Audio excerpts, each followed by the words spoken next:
Hey there, I'm Kelly Corsino, and I've been a real estate agent since 2005. But I've been a human my entire life, and because of that, I have been through a lot of life experiences, including a divorce. Back in 2005, my husband and I decided to get divorced.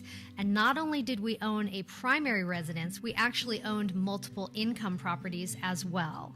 And it was a scary time for us trying to figure out how to navigate that, and we had a lot of questions. So let's dive right into some of the things that we learned along the way and things that I've been able to help my clients with as well. First of all, we need to determine if you and your partner have decided if you're going to sell the home or if one of you is going to buy the other out. In either case, you're definitely going to need a really good appraisal. And the best way to get an appraisal is to consult with a realtor who's a specialist in your area who has actually walked through your home so that they can tell you what the home is worth. Now, that being said, the only way we truly know what a home is worth is when it sells on the open market.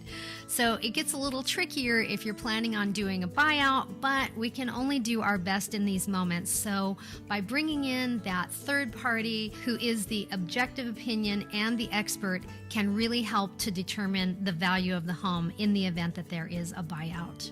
Now, let's say that you decide that you are going to do a buyout. You need to make sure that the person who's buying out the other person can qualify for what it's going to cost them to buy the other person out. Now, obviously, if they have the cash to do it, no problemo.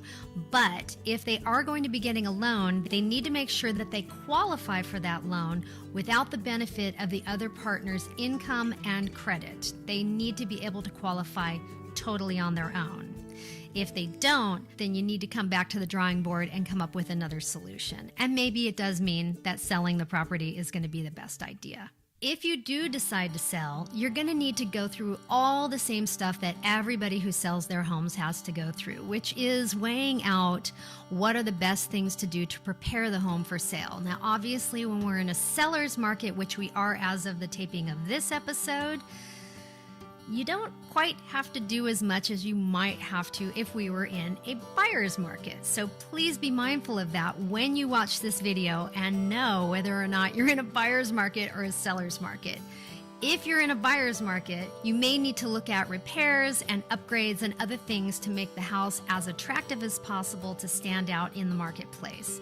If you're in a seller's market like we are right now, you really don't need to do a whole heck of a lot to the house to get it ready to sell because the market is a frenzy right now and things are selling very quickly and inventory is very low. Also, you might want to determine whether or not you want the sale to happen quickly or if you need a little bit longer for the close of escrow to make sure you and your partner are able to get situated to where you're heading on to next.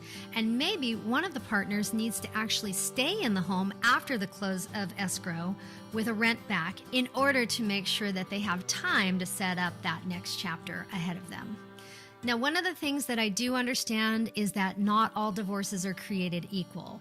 Some people have very amicable divorces, they do conscious uncoupling, and things go very smoothly. But I do understand that there are some couples that is not the case. So that being said, ground rules are really important in a divorce sale. For example, who's going to be the first point of contact for showings? Are you both on the same page about keeping the home staged and show ready? And what kind of showings do you both want to allow to happen in the home? Do you want the home to be on lockbox, or do you want it to be by appointment only with your realtor present?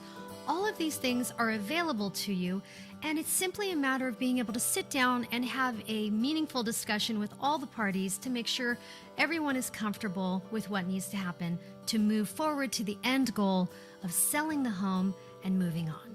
Here's one tip that I really think is super valuable, and it might not be super intuitive and sometimes can catch people off guard, which is being discreet about your divorce with your neighbors.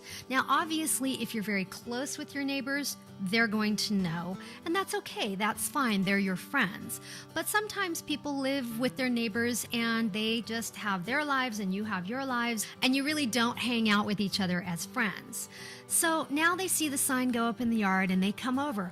Why are you selling? Well, Are you ready for that question? And here's the thing, you might feel like it's okay to just say, well, we're getting divorced, but sometimes that can really work against you. And here's why. Because oftentimes when they go and start telling people that they know about your home for sale, they mention that you are moving because you're getting divorced. And now suddenly people might get it in their mind, oh, they're getting divorced. We can get a deal. They want to get out of there. They're miserable. We can wheel and deal. And that's not good information for your buyers to have. So if you can be discreet with your neighbors about this fact, it can be very helpful for making sure that you get top dollar. And really, frankly, it's nobody else's business but your own, and the people that you choose are worthy to know this kind of intimate information about your life.